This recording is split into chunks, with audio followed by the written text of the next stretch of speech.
Pernah suatu saat Rasulullah SAW ditanya, para sahabat bertanya kepada Ummul Mukminin Aisyah radhiyallahu taala anha tentang akhlaknya Rasulullah SAW. Tetapi jawaban beliau ini mengatakan apa? Fakana jawabuha syamilan wasi'an raghma wijazati lafzihi. Meskipun kalimatnya pendek, Aisyah radhiyallahu taala anha cuma mengatakan begini, kana khuluquhul Quran. Akhlaknya Rasulullah itu Quran. Ini berat, Pak. Bukan buat Bapak doang, buat yang ngomong nih, yang di depan mic saya. Masya Allah, di luar dipanggil ustadz, dipanggil kiai, dipanggil da'i, dipanggil mubaligh. Di rumah, kira-kira akhlak saya sama nggak di luar sama di dalam? Ini tantangannya nih. Jangan sampai kita di masyarakat sebagai Pak RT disegani, sebagai ustadz disegani, kiai tangan kita dicium, dihormatin, diseginin. Masya Allah, ini ahli ibadah nih. Kalau khutbah orang bergetar semuanya, imannya naik. Tapi di rumah Pak akhlaknya brengsek minta ampun. Bini kesel banget, waduh pulang si Abi, waduh ampun dah. Kagak ada yang istirahat. Kalau Abi di rumah, kagak boleh ada yang geletak, bangun, galak. Ada yang suami model begitu, Pak. Oleh karena itu beban moral itu bukan hanya di kalangan masyarakat. Ustadz ini harus menjadi contoh di masyarakat, di rumah. Jangan di luar itu jadi tauladan, di luar itu jadi teladan, tetapi di rumah jadi keluhan. Wah, kalau abinya, kalau ustadz pergi keluar dari rumah, anak pergi, alhamdulillah nggak ada abi, bebas nih, makan apa aja boleh. Tapi giliran pulang, waduh, habis.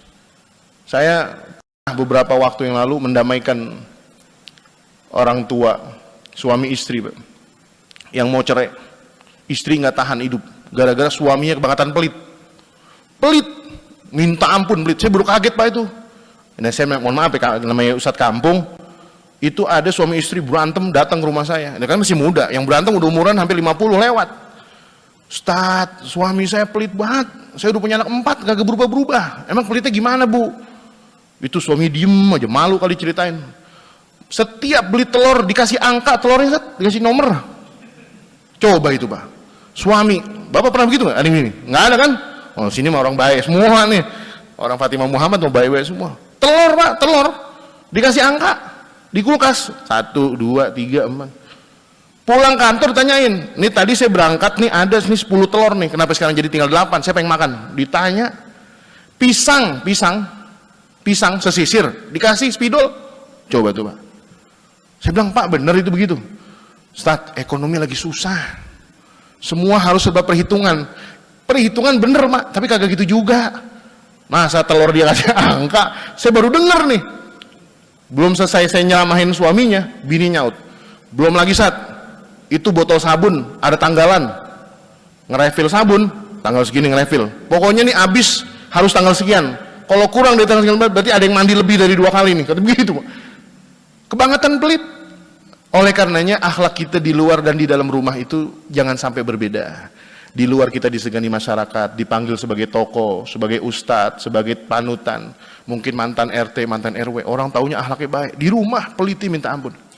Sama temen kalau traktir ke kafe makan, ayo mie Aceh berapa? Gope, wah murah, gope mah udah biarin yang bayar. Rebutan, Pak, bil rebut-rebutan sama temen. Gilir sama bini beli somai ceban doang, jajan mulu, kagak boleh tukang jajan lewat beli mulu, gitu, Pak. Jangan sampai nih. Oleh karena itu kewajiban kita dari sirah nabawiyah ini meniru Rasulullah SAW dari mulai paras dan perangainya. Rasulullah SAW kalau datang anak, Rasulullah pernah nih, Pak, kumpul sama sahabat-sahabatnya ngomongin perkara jihad, perkara besar, besok mau pergi. Datang Fatimah binti Muhammad, masih muda, bangun, Pak, bangun. Anaknya datang disambut, selamat datang wahai putri kesayanganku. Digendong Fatimah. Sayyidina Hasan Husain main-main di ini mana, di pundak beliau lagi ngisi pengajian, lagi seru-serunya mengarahkan sahabat. Sayyidina Hasan nangkring di sini. Kan kalau kita kagak, kita kalau mau ke rumah ulama, cucu kagak diajak, anak kagak diajak, kagak diajak, kagak dah, ribet dia, mau ngambil jajanan mulu, malu saya sama kiai.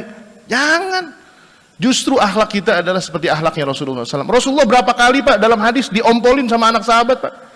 Dalam hadis Ummu Salamah radhiyallahu taala anha, beliau itu Sering sekali gendong anaknya sahabat diompolin anak laki, diompolin anak perempuan. Kalau kita habis anak kita diempos, tahu diempos, dicubit sampai ungu. Besok jangan ikut ke rumah Ustadz dah, Ustadz diompolin katanya, malu banget saya. Jangan, akhirnya anak trauma. Tuh anak trauma, diajak main ke time zone, semangat, mau, ayo ke mall, mau.